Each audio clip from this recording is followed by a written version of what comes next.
Thank you, Mr. Chairman. I'm assuming, Leo, that's your hat. I figured so. It fits with the description. I just want to make a point that you are one of those guys who are out there in North Dakota making this happen and continuing to diversify our opportunity in agriculture. We're 13th in the nation in a lot of crops, big crops and little crops, specialty crops, but we definitely appreciate the cattlemen in our state. And so it's a great pleasure to introduce a rancher from North Dakota, Leo McDonnell, to testify on the importance of country of origin labeling to the ranchers of my home state, North Dakota. Leo, along with his wife Deborah, ranch in the southern tip of the North Dakota Badlands between Marmarth and Rame, and if you haven't been there, it truly is God's country. Leo and Deborah have 4 children and 10 grandchildren. Leo's grandparents were natives of another great cattle town, Towner, North Dakota. The McDonalds run a registered Angus herd and have a bull sale in May in Bowman, North Dakota, along with Angus herds near McKenzie, North Dakota. Mr. McDonald owns and operates Midland Bull Test, the largest genetically tested bull development and sale in North America, in Columbus, Montana, and has since turned that operation over to his son Steve as Leo and Deborah spend more time developing their program in North Dakota. He's been active in community and cattle groups over the years, probably longer than what he cares to remember, including a past member of the North Dakota Stockmen's Association and a member of the Independent Cattlemen's Association of North Dakota, otherwise known as IBAND. McDonald has also served as past chairman of the Montana Cattle Feeders and sat on NCA, today NCBA, International Marketing Committee in the early 90s. Currently, Leo serves as executive director and director emeritus for the North Dakota Cattlemen's Association, USCA, and is a member of the Cattlemen's Beef Board director on the American Angus Association, and most recently stepped down from NCBA CBB Industry Long Range Planning Committee, which has been tasked with setting the direction for CBB spending and various industry groups and policies. I think Leo knows a few things about ranching, knows a few things about the cattle business, and knows what's good for the cattlemen of our country and for the state and for the region. Thank you so much for traveling to Washington, D.C., Leo. We appreciate and look forward to your testimony. Thank you, Mr. Chairman, Ranking Member Stabenow, and members of the committee. I'm Leo McDonnell. I'm owner and operator of McDonnell Angus and Midland Bull Test based out of North Dakota and Montana. And I appreciate the invitation to be here today on behalf of the United States Cattlemen, representing cow-calf producers, backgrounders, and feedlot operators, and also representing the largest segment of the cattle and beef complex as it has to do with investments. The largest segment, who is consistently, with every poll, supported country of origin labeling. American cattle producers provide the highest quality cattle and beef in the world.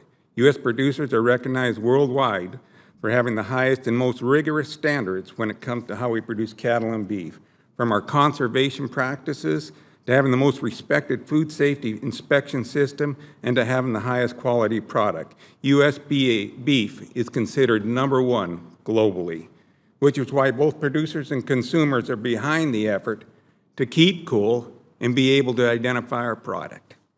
Efforts to strip this program through a blanket repeal approach is unwarranted and unprecedented at this point of the process in arbitration.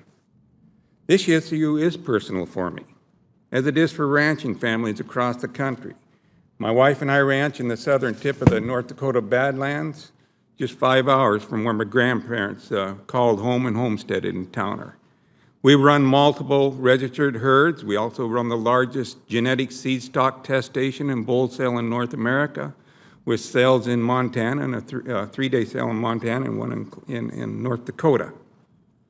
We genetically measure about 2,500 to 300 bulls. As I noted before, we are, I think, the largest seller of breeding bulls in North America. I don't know that for a fact. It's not the way we measure ourselves.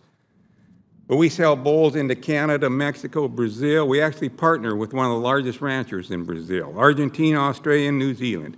We were also involved in very large shipments of breeding females to Turkey and Russia as they started up their agriculture industries in recent year, and was involved in the very first shipment of breeding bulls quite a while back to Uruguay. I note all that because my family and I have never seen a problem with being both pro-cool and both trade.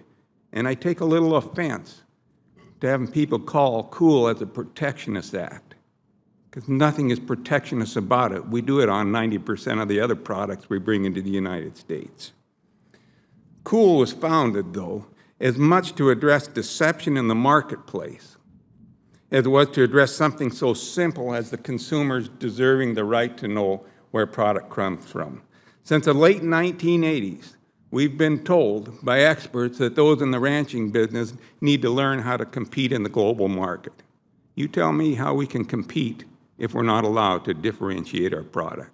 That doesn't work in a capitalistic society.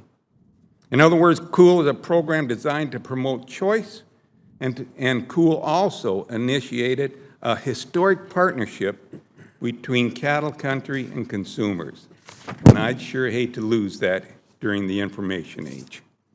The WTO has found some problems with COOL, but don't forget one of the problems was that it didn't go far enough, that it excluded some stuff, some segments of our industry. That was one of the early discoveries. And that it is only perceived segregation costs that they found that were discriminatory. They have not provided an economic analysis, and they so admitted it in the last ruling. All other segments of the sectors of the ag industry have origin labels. Avocados for Mexico. You know, we should be stepping forward to meet those interests from consumers wanting to know where their food comes from, instead of stepping backwards to repealing this and going back to deceptive practices. There's no question we've hit a roadblock at the WTO, legitimate or otherwise. The global market is demanding U.S. beef, and this ongoing case threatens the ability of our producers to seize these opportunities to compete. These differences have made it tough for us to address this issue. Unsubstantiated retaliatory tariffs, and I say unsubstantiated, the process we're going through today, we've seen that in other cases where they've threatened $3 billion tariffs, and at the end of the day, such as in the gambling cases, got $25 million. Nonsense. I want to thank y'all for considering looking at voluntary. We want to be able to keep what we've invested in so far. We want to have that opportunity if the arbitration fails. We want to preserve the integrity of the U.S. beef label and preserve our opportunity to truly compete in a global market. Thank you.